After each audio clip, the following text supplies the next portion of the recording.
Hello everyone, good morning. कैसे हैं आप सभी। मैं डॉक्टर धीरज जैन फ्लाइट एकेडमी में आप सभी का एक बार पुनः वेलकम करता हूं। फ्लाइट एकेडमी आप सभी जानते हैं टीचिंग का ऑनलाइन प्लेटफॉर्म है और flight YouTube channel flight academy द्वारा ही संचालित होता है। तो सभी से गुजारिश मेरी कि पहले आप चैनल को लाइक करें, शेयर करें और सब्सक्राइब करें, जिसमें आपको 3 सेकंड से ज्यादा का भी समय नहीं लगेगा। आज के हम विषय पर चलते हैं। आज अपना टॉपिक है बीएससी पार्ट 3 की सीरीज में हमारा टॉपिक हम बात कर रहे हैं पेप्टाइड्स का।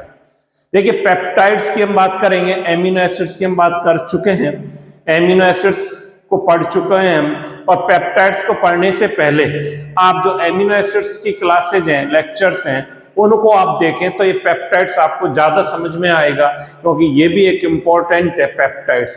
अब पेप्टाइड्स होता क्या है, प्रश्न ये उठता है सबसे पहले कि peptides, what is peptides, peptides होते क्या हैं। देखिए, पेप्टाइड्स कुछ नहीं है, हमने एमिनो अम्ल पढ़ा है, एमिनो एसिड्स पढ़े हैं, तो एमिनो एसिड्स के बहुलक पॉलीमर क्या होते हैं, पेप्टाइड्स होते हैं। तो पहली बात जो हम नोट करेंगे, पॉलीमर ऑफ एमिनो एसिड्स क्या है, ये एमिनो अम्ल के बहुलक क्या कहलाते हैं, पेप्टाइड्स कहलाते हैं, और कुछ भी नहीं है, नथिंग इज पेप्टाइड्स। एमिनो अम्ल को जोड़ते जाएं हम, कई एमिनो अम्ल्स को जोड़ दें, बहुत सारों को, तो एक बहुलक बन जाता है। आप जानते हैं बहुलक, मोनोमर। बहुलक की जब हाइड्रोलिसिस किया जाता है, पॉलीमर का जल अपघटन किया जाता है, तब क्या बनता है, एक लक बनता है, बहुलक टूट जाता है। और जब टूट जाता है तो मोनोमर्स बन जाते हैं, और मोनोमर्स को जोड़ा जाए तो बहुलक बन जाता है। तो यही बात लिखी हुई है, the compounds which give amino acids on hydrolysis are said to be peptides. कि पेप्टाइड्स का जब जल अपघटन किया जाता है तो क्या बनता है, एमिनो अम्ल बनता है। The compound which give amino acids on hydrolysis are said to be peptides.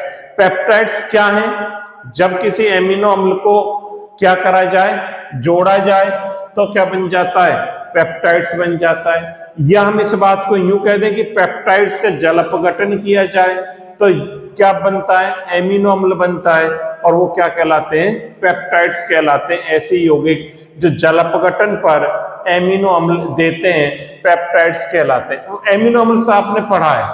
देखिए, एमिनो अम्ल क्या होता है, मैंने बताया था एमिनो अम्ल आपने पढ़ा होगा।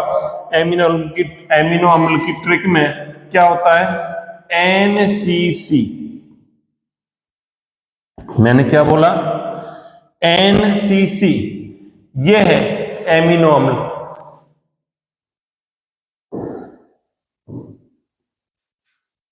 देखिए, एनसीसी है। एनसीसी क्या होता है सर, मैंने आपको बताया है। एनसीसी कैसे लिखेंगे एमिनो अम्ल को, NH2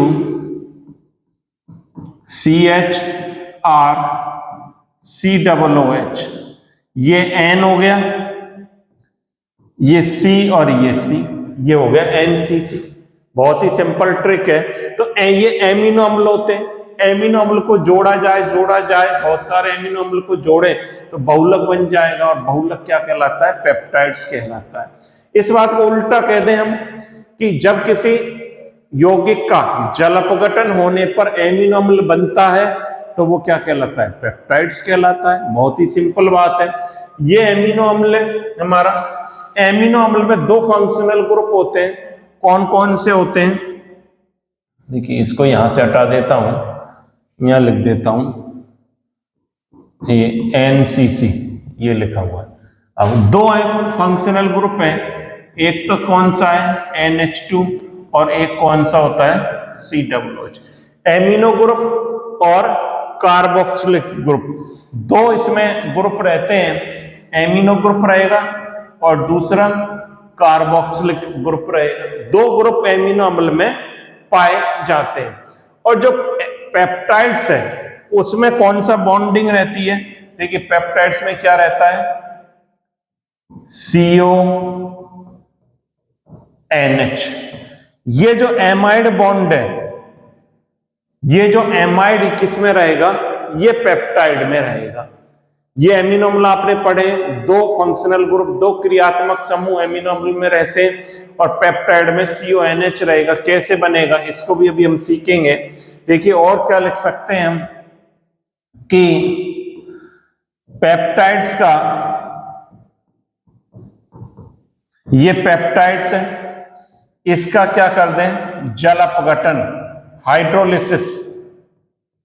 हाइड्रोलिसिस किया जाए इसका, तो ये क्या बन जाता है, एमिनो एसिड्स बन जाते हैं, एमिनो अम्ल बन जाते हैं। इतनी बात आपने सीख ली, बहुत ही सिंपल बात है, बहुत ही धीरे धीरे हम चीज को पढ़ रहे हैं और कंसेप्ट आपके बिल्कुल क्लियर होता जाएगा। एक भी चीज आपको रटने की आवश्यकता नहीं है, और हमें पढ़ने जरूरी है, क्योंकि हमें अच्छे नंबर्स लाने, और नंबर हमारे जब स्कोर हमारा जब अच्छा आएगा, जब हम कंटेंट को पढ़ेंगे, बार बार रिवाइज करेंगे। पेप्टाइड्स की बात मैं कर रहा हूं। पेप्टाइड्स क्या है, polymer of amino acids, amino अम्ल के बहुलक होते हैं, या वे यौगिक जिनके जलपघटन पर एमिनो अम्ल प्राप्त होते हैं, पेप्टाइड्स कहलाते हैं। यही बात हमने यहाँ पर लिखी हुई है, the compounds which give amino acids on hydrolysis are said to be peptides. अब देखिए पेप्टाइड्स के अगली बात करें, क्या बिंदु है इसमें लिखा हुआ है, on reaction of NH2COOH group of different amino acids, on reaction of NH2 and COOH group of different amino acids by elimination of H2O, the new bond CONH is formed, which is known as peptide bond, and forming compound are said to be peptides। इस line को आप समझें, इसमें क्या लिखा हुआ है, theoretical है इसलिए ये पहले से ही मैंने लिख दिया है, इस पर कोई हमें ज्यादा इस पर स्ट्रेस नहीं डालना है। On reaction of NH2 and COOH group of different amino acids, जब विभिन्न अम्लों के, जब विभिन्न एमिनो अम्ल के NH2 और COOH बॉन्ड की रिएक्शन होती है, तो क्या निकलता है, H2O बाहर निकलता है, और CONH एक नया बॉन्ड फॉर्म होता है।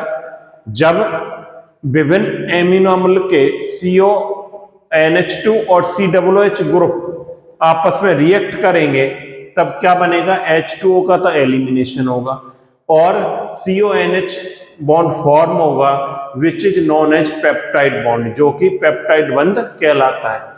And forming compound are said to be peptides, और बनने वाला यौगिक हमारा क्या कहलाता है, पेप्टाइड्स। तो हिंदी में भी आप इसी प्रकार से लिख सकते हैं, जब विभिन्न एमिनो अम्ल के NH2 तथा COOH ग्रुप आपस में क्रिया करते हैं, तो वाटर मॉलिक्यूल H2O का निकास होता है, तथा एक नया बॉन्ड CONH बनता है, जो पेप्टाइड बंध कहलाता है। बनने वाला यौगिक क्या कहलाता है, पेप्टाइड्स कहलाता है। बिल्कुल क्लियर है ये बात। ये अभी हम पढ़ेंगे, सीखेंगे कि किस प्रकार से बनेगा ये बॉन्ड भी, CONH बॉन्ड, इस बात को भी हम सीखेंगे। ये बात हमने सीख ली कि इसमें दो, ये पता है हमें NH2 COOH रहते हैं, ये पेप्टाइड कौन सा होता है, CONH होता है। अब अगली बात देखिए, peptides containing 2 amino acids, peptides containing 2 amino acids are said to be dipeptides. यदि पेप्टाइड्स में 2 एमिनो अम्ल हैं, तो वो क्या कहलाएगा, डाइपेप्टाइड्स कहलाएगा। In a similar way, if peptides with 3 amino acids known as tripeptides, यदि पेप्टाइड्स में 2 एमिनो अम्ल उपस्थित हैं, तो वो डाइपेप्टाइड्स कहलाता है। 3 एमिनो अम्ल हैं उसके अंदर, यदि 3 एमिनो अम्ल से बना है पेप्टाइड, तो वो क्या कहलाएगा, ट्राइपेप्टाइड्स कहलाता है। पेप्टाइड्स, अगली बात देखिए, peptides which contain more than 10 amino acids are said to be polypeptides। यदि पेप्टाइड्स में 10 एमिनो अम्ल या उससे अधिक हैं, तो उसको हम क्या बोलेंगे, पॉलीपेप्टाइड्स बोला जाएगा, इसको हम पॉलीपेप्टाइड्स बोलेंगे। अब बात ये आती है कि नंबर ऑफ पेप्टाइड बॉन्ड्स हम कैसे कैलकुलेट करें। Number of peptide bonds calculate करें, ये आपने नोट कर लिया होगा, नहीं करा है तो इसको आप नोट कर लें।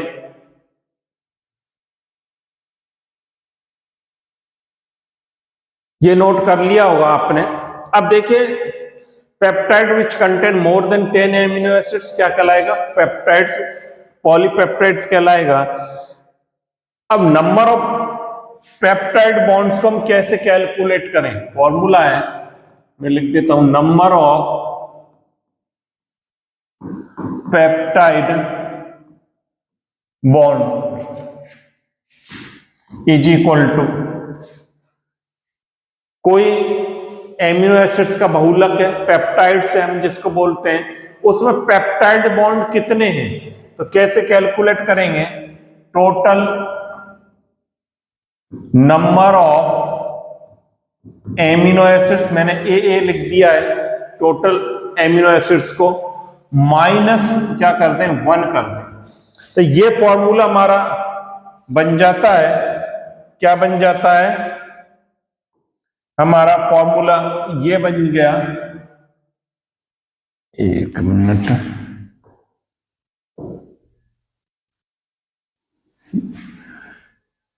ये फॉर्मूला हमारा बन गया। नंबर ऑफ पेप्टाइड बॉन्ड्स कैसे कैलकुलेट करेंगे हम?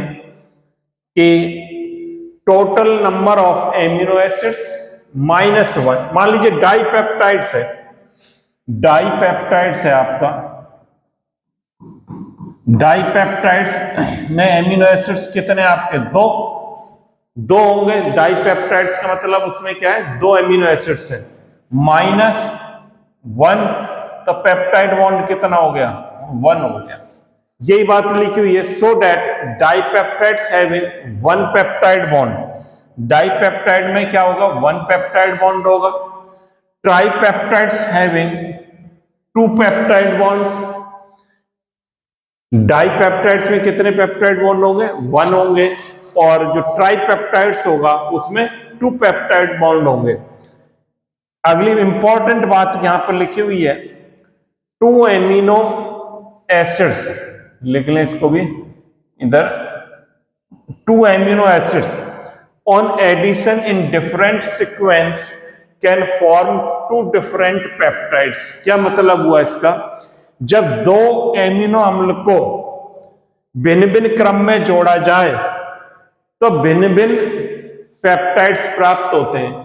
Can form 2 different peptides. क्या लिखेंगे? जब एमिनो अम्ल को भिन्न भिन्न क्रम में जोड़ा जाए तो भिन्न भिन्न पेप्टाइड्स प्राप्त होते हैं, अलग अलग पेप्टाइड्स बनेंगे। ये नोट कर लिया हुआ आपने कि डाइपेप्टाइड्स हैविंग 1 पेप्टाइड्स, एक डाइपेप्टाइड्स में 1 पेप्टाइड बॉन्ड होता है, ट्राइपेप्टाइड्स में 2 पेप्टाइड बॉन्ड होंगे। फॉर्मूला ये है कि टोटल एमिनो एसिड जितने उसमें से -1 कर दिया जाए। यहां इंपॉर्टेंट बात ये है, इसको आप सीखें कि 2 amino acids on addition in different sequence, जब 2 एमिनो अम्ल को भिन्न क्रम में जोड़ा जाए तो भिन्न भिन्न पेप्टाइड्स बनेंगे। अब ये कैसे बनेंगे इसको हमें सीखना है, ये इंपॉर्टेंट है। मान लीजिए, देखिए एग्जाम्पल आप लें, मैंने एग्जाम्पल लिया, गावली मेथड मैंने बताया था जब एमिनो एसिड्स की स्ट्रक्चर्स बताई थी, तब वहां पर एक गावली मेथड बताया था कि एमिनो एसिड्स की स्ट्रक्चर्स को हम कैसे याद करें। हमने देखिए, एक एमिनो एसिड्स ये हमारे पास कौन सा है? NH2 CH, या इसको CH2 COOH, ये है। दूसरा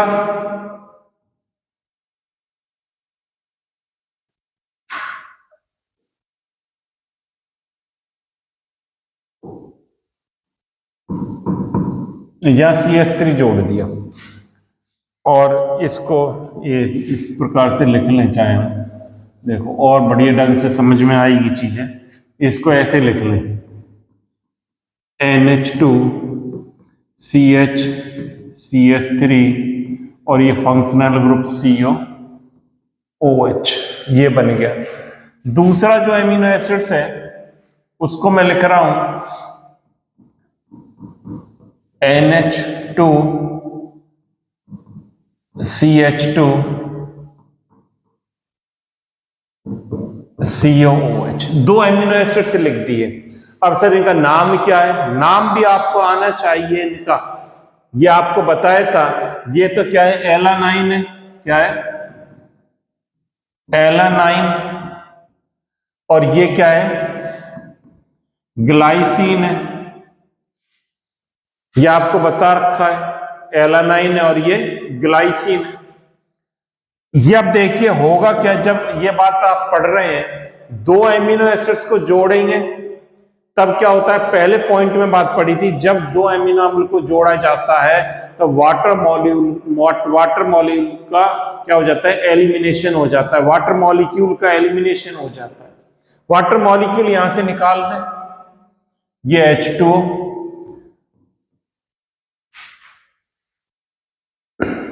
तो क्या बन गया? ये बन गया NH2CH3CO। अब ये क्या बन गया? NHCS2COOH। ये कंपाउंड बन गया हमारा। और ये जो बॉन्ड बना, ये आप देख रहे हो CONH बीच में, ये क्या है? Peptide bond. ये क्या कहलाता है? पेप्टाइड बॉन्ड कहलाता है। ये बात हमने स्टार्टिंग में भी देखी थी, फॉर्मूले में यह लिखा था स्टार्टिंग में। देखिए ये लिख रखा हमने कि CONH क्या कहलाता है? पेप्टाइड बॉन्ड कहलाता है। जब दो एमिनो एसिड्स का जुड़ेंगे तो पेप्टाइड्स बनेंगे, और पेप्टाइड का जल अपघटन करेंगे तो क्या बन जाता है? एमिनो अम्ल बन जाता है। ये बात आपने पढ़ ली है।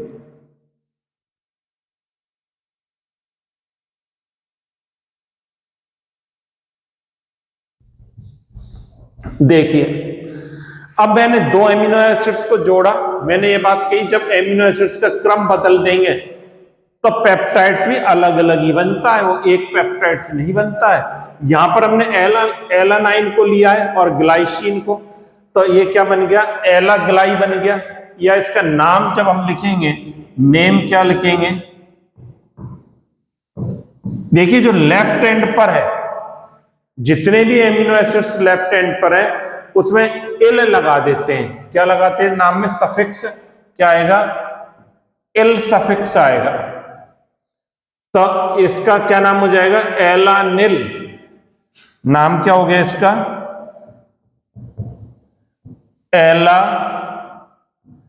एलानिल। इसको इसी प्रकार लिखा जाएगा ग्लाइसिन।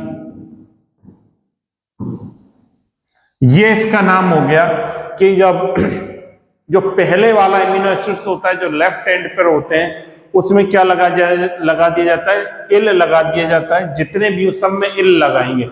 एलानिल ग्लाइसिन इसका नाम हो गया। अब देखिए मैं इसका क्रम बदल देता हूं।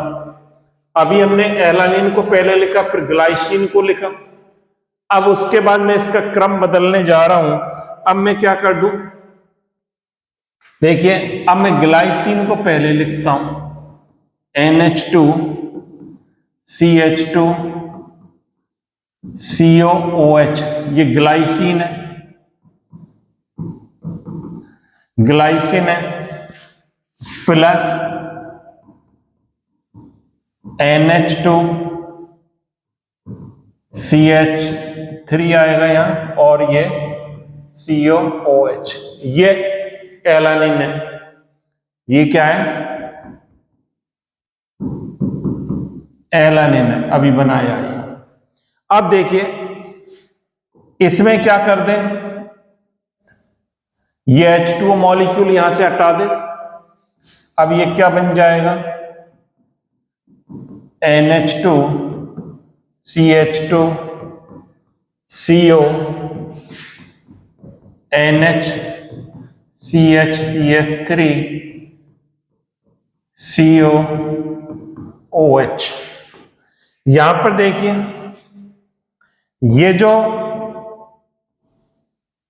ये बन गया पेप्टाइड बॉन्ड। ये क्या कहलाएगा? Peptide bond. पेप्टाइड बॉन्ड तो सेम ही रहेगा, CONH कहलाता है पेप्टाइड बॉन्ड तो, लेकिन क्रम बदल गया।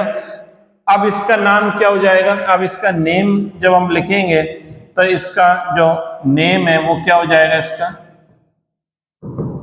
इसमें इल लगाएंगे, ग्लाइसिल, ग्लाइसिल और एलानाइन। जो लेफ्ट में है उसमें क्या लगा दिया जाता है? इल लगा दिया जाता है, ग्लाइसिन एलानाइन। इससे पहले वाला क्या था? एलानाइल ग्लाइसिन, दोनों का क्रम बदला तो पेप्टाइड्स भी परिवर्तित हो जाता है। अब आप कहेंगे सर एक हमें डाई का पढ़ लिया, ट्राई पेप्टाइड्स का बताओ जिसमें 3 एमिनो एसिड्स हैं। अब देखिए उसको भी देख लें। देखिए और एग्जांपल देखिए, मान लो मैंने लिखा NH2CS2 COOH प्लस, ये क्या है? ग्लाइसिन है, और इसके साथ लिखा NHCHCS3 COOH। ये क्या है? एलानाइन। एक ग्लाइसिन और बना देता हूं,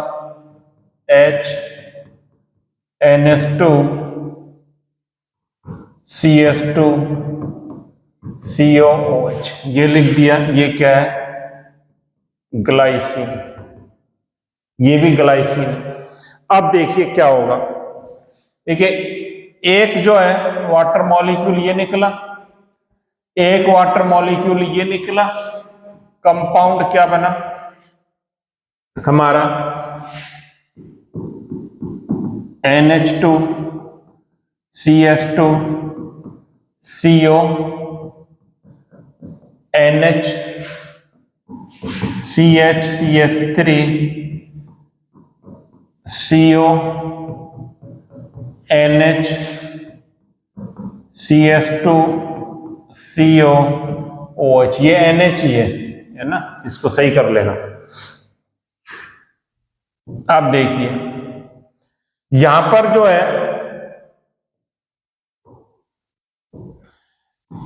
एक पेप्टाइड तो ये बना CONH, एक पेप्टाइड ये बना CONH, 2 पेप्टाइड बन गए। तो इसका नाम ये क्या है? ये क्या है? ये वाला और ये वाला, ये क्या कहलाएंगे?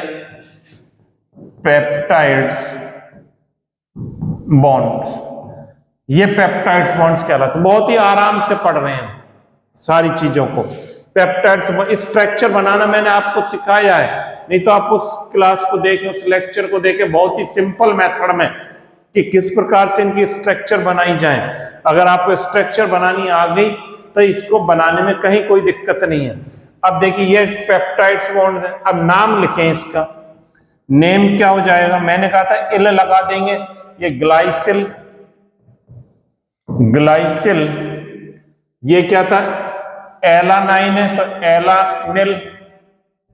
नीचे लिख देता हूं, यहां पर देखिए क्या हो जाएगा? ग्लाइसिल, एलानिल और ग्लाइसिन। ये इसका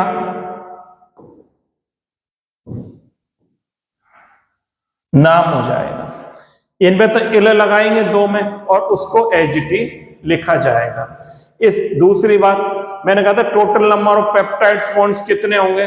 number of amino acids -1। Formula हमने पढ़ा था, कितने एमिनो एसिड्स हैं? 3 है। तो इसमें से एक माइनस कर देंगे तो टोटल पेप्टाइड बॉन्ड कितने आ जाएंगे? 2 आ जाएंगे। 3 एमिनो एसिड्स है ना यहाँ, माइनस क्या कर देंगे? 1, तो टोटल पेप्टाइड बॉन्ड इसमें 2 आ रहे हैं, तो 2 ही आ रहे हैं। ये बात आप नोट कर लें, इंपॉर्टेंट चीज है। ये आपने नोट कर लिया होगा। तो ये आज की क्लास में हमने सीखा कि पेप्टाइड्स क्या हैं और ये कैसे बनते हैं पेप्टाइड्स, और इनकी स्ट्रक्चर्स कैसे बनती है पेप्टाइड्स की, इनका नोमेनक्लेचर कैसे किया जाता है, जनरल इंट्रोडक्शन आज हमने पेप्टाइड्स के बारे में पढ़ा। तो ये चीजें आपको अच्छी लगी होंगी, और आप पेप्टाइड्स को पढ़ने से पहले एमिनो एसिड्स की क्लास को देखें, जिससे आपको पेप्टाइड्स बढ़िया ढंग से समझ में आएगा। तो थैंक यू बच्चों, चैनल को आप शेयर, सब्सक्राइब, लाइक करते रहें और have a nice day. Thank you.